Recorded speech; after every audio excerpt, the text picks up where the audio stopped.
Human communication works by turning thought into motion.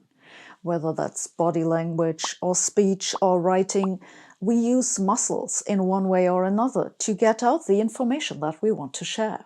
But sometimes it would be really handy if we could communicate directly from our brain to one another or with a computer. How far is this technology along? How does it work? And what's next? That's what we'll talk about today. Scientists currently have two ways to figure out what's going on inside your brain. One way is to use functional magnetic resonance imaging. The other is using electrodes.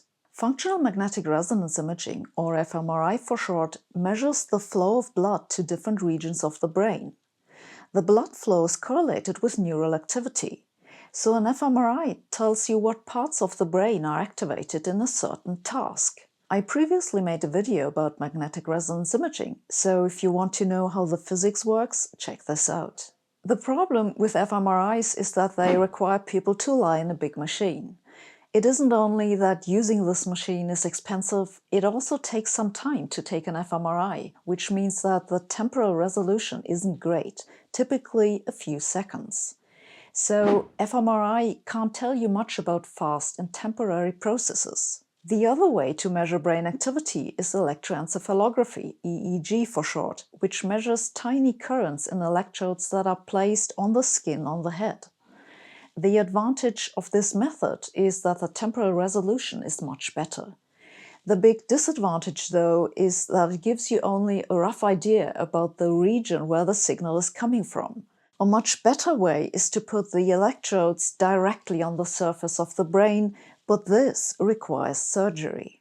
Elon Musk has the idea that one day people might be willing to have electrodes implanted into their brain, and he has put some money behind this with his Neuralink project, but it's difficult to get a research project approved if it requires drilling holes into other people's heads, so most studies currently use fMRI, or people who already have holes in their head for one reason or another.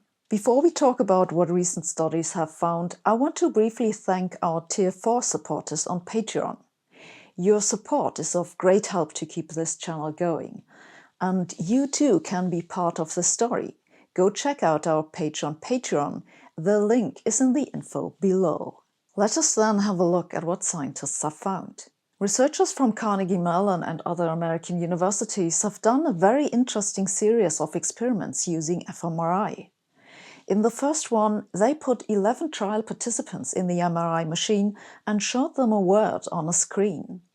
The participants were asked to think of the concept related to a noun, for example, an apple, a cat, a refrigerator, and so on. Then they gave the brain scans of 10 of these people to an artificially intelligent software, together with the word that the people were prompted with.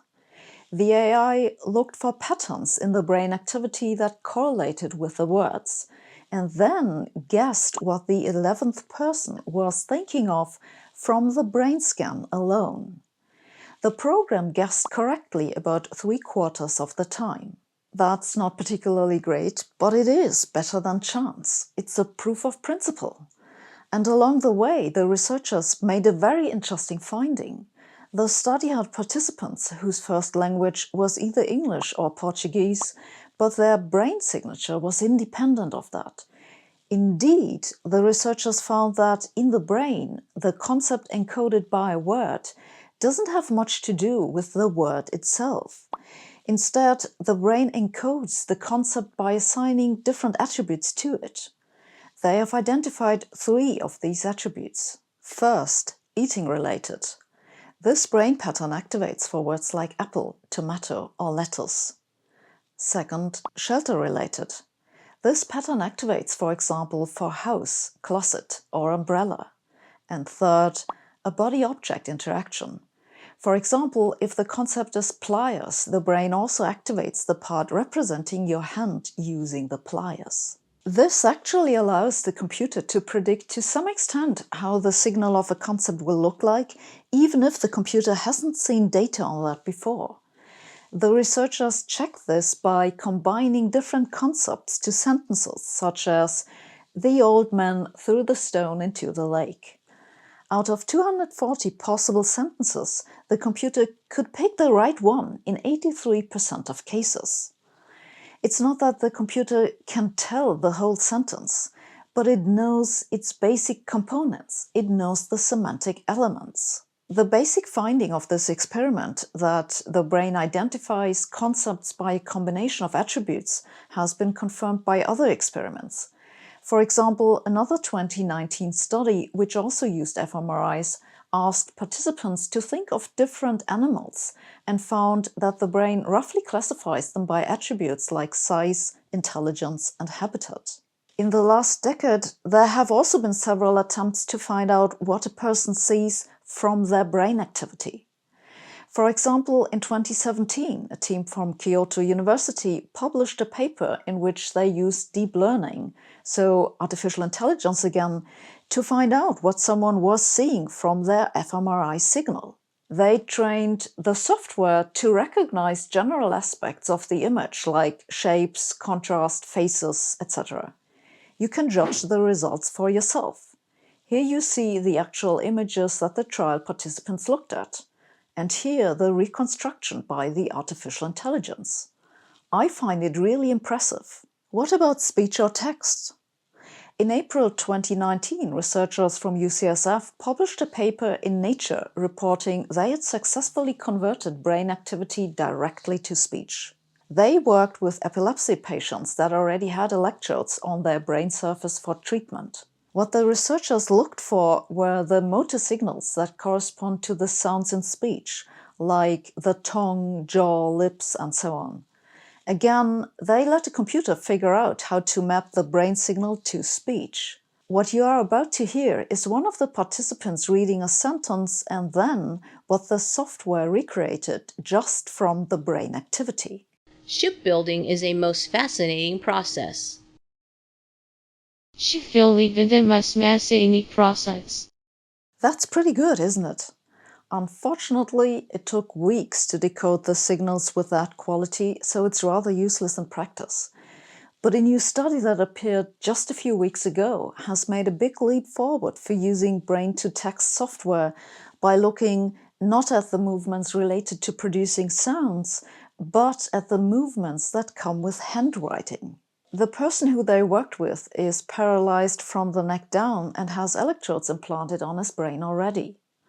He was asked to imagine writing the letters of the alphabet, which was used to train the software, and later the AI could reproduce the text from brain activity when the subject imagined writing whole sentences.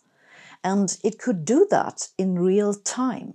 That allowed the paralyzed man to text at a speed of about 90 characters per minute, which is quite similar to what able-bodied people reach with text messaging, about 135 characters. The AI was able to identify characters with over 94% accuracy, and with autocorrect, that went up to 99%. So, as you can see, on the side of signal analysis, research has progressed quite rapidly in the past couple of years. But for technological applications, the problem is that fMRIs are impractical, EEGs aren't precise enough, and not everyone wants to have a USB port fused to their brain. Are there any other options? Well, one thing that researchers have done is to genetically modify zebrafish larvae so that their neurons are fluorescent when active. That way you can measure brain activity non-invasively. And that's nice, but even if you did that with humans, there's still the skull in the way, so that doesn't seem very promising. More promising is an approach pursued by NASA, which is to develop an infrared system to monitor brain activity. That still requires users to wear sensors around their head, but it's non-invasive. And several teams of scientists are trying to monitor brain activity by combining different non-invasive measurements, electrical and ultrasound and optical. The US military, for example, has put $104 million into the Next Generation Non-Surgical Neurotechnology Program, or NCUBE for short, which has the aim of controlling military drones. We live in a momentous period in the history of human development. It's the period when humans leave behind the idea that conscious thought is outside of science. So all of a sudden, we can develop technologies to aid the conversion of thought into action. I find this incredibly interesting. I expect much to happen in this field in the coming years and will update you from time to time, so don't forget to subscribe. This video was sponsored by Brilliant, which is a website and app that offers a large variety of courses on science and mathematics. Their courses are all interactive, so you'll be challenged with questions and you can check your understanding along the way. If you want to get a better background on artificial intelligence, have a look at their course on computer science fundamentals, their introduction to neural networks, and their course on artificial neural networks. To support this channel and learn more about Brilliant, go to brilliant.org/Sabine and sign up for free. The first 200 subscribers using this link will get 20% off the annual premium subscription. Thanks for watching. See you next week.